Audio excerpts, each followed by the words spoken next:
السلام علیکم ورحمۃ اللہ وبرکاتہ۔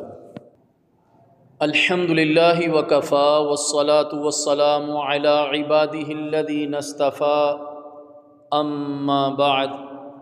تمام تعریفیں اللہ تعالیٰ کے لیے ہیں جس نے قلم کے ذریعے تعلیم دی، انسان کو وہ کچھ سکھایا جو وہ نہیں جانتا تھا۔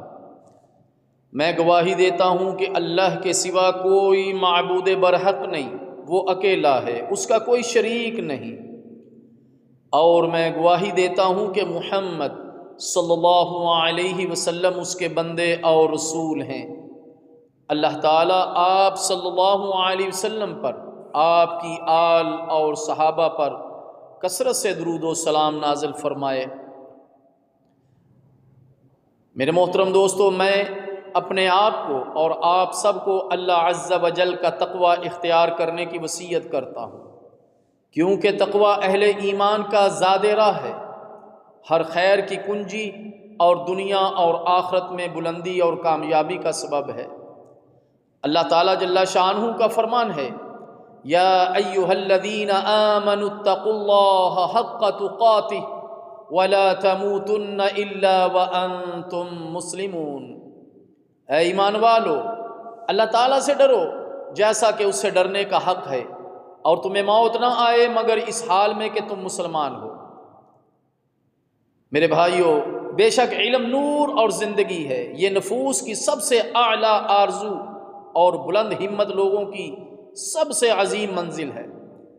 علم انبیاء کی میراث، امتوں کی عزت اور نسلوں کی قیادت کا ذریعہ ہے۔ اللہ تعالیٰ جل شانہ کا فرمان ہے، قل هل يستوي الذين يعلمون والذين لا يعلمون انما يتذكر اولو الالباب۔ کہہ دیجئے، کیا وہ لوگ جو علم رکھتے ہیں اور وہ جو علم نہیں رکھتے برابر ہو سکتے ہیں؟ نصیحت تو عقل والے ہی قبول کرتے ہیں۔ میرے بھائیو، علم انسان کے مرتبے کو دنیا اور آخرت دونوں میں بلند کرتا ہے، اور اللہ تعالیٰ اور لوگوں کے ہاں اس کی قدر و منزلت بڑھاتا ہے۔ اللہ تعالیٰ جل شانہ کا فرمان ہے، یرفع اللہ الذین آمنوا منکم والذین اوتوا العلم درجات۔ اللہ تعالیٰ تم میں سے ایمان والوں اور ان لوگوں کے درجات بلند فرماتا ہے جنہیں علم دیا گیا۔ یہاں درجات کا ذکر علم کی عظیم فضیلت اور اس کے بلند مقام کی واضح دلیل ہے۔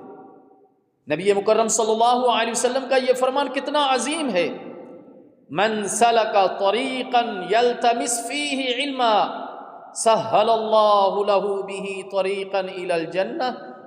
جو شخص علم کی تلاش میں کسی راستے پر چلتا ہے، اللہ تعالیٰ اس کے لیے اس کے ذریعے جنت کا راستہ آسان فرما دیتا ہے۔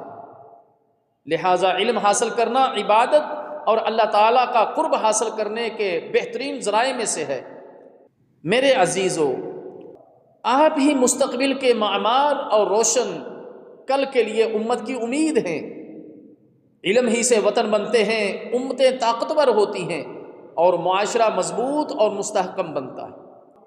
نبی مکرم صلی اللہ علیہ وسلم نے ارشاد فرمایا، طلب العلم فریضۃ علی کل مسلم۔ علم حاصل کرنا ہر مسلمان پر فرض ہے، لہٰذا محنت کریں، کوشش کریں، سنجیدگی اختیار کریں، حاضری کی پابندی کریں اور اپنے استاذہ سے بھرپور فائدہ اٹھائیں، کیونکہ علم آرام و راحت سے حاصل نہیں ہوتا بلکہ محنت، جد و جہد اور صبر سے حاصل ہوتا ہے۔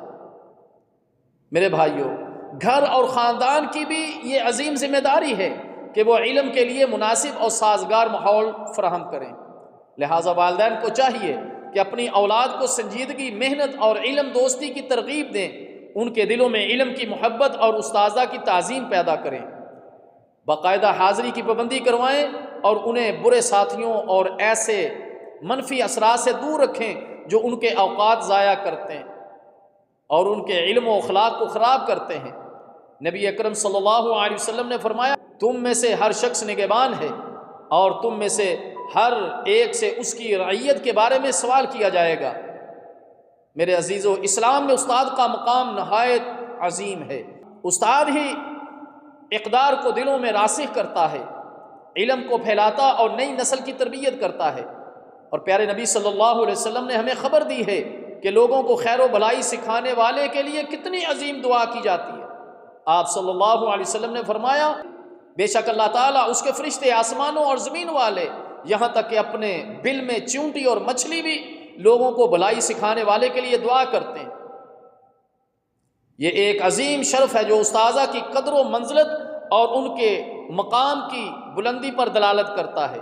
اساتذہ اپنی ذمہ داری کو بہترین اخلاق کے ساتھ ادا کرتے ہیں، لہٰذا اپنے استاذہ کی تعظیم کریں، ان کا احترام کریں، ان کا شکریہ ادا کریں۔ یہی وہ مخلص رہنما ہیں جو آپ کی تعلیم و تربیت کے لیے اپنی محنت، وقت اور توانائیاں صرف کرتے ہیں۔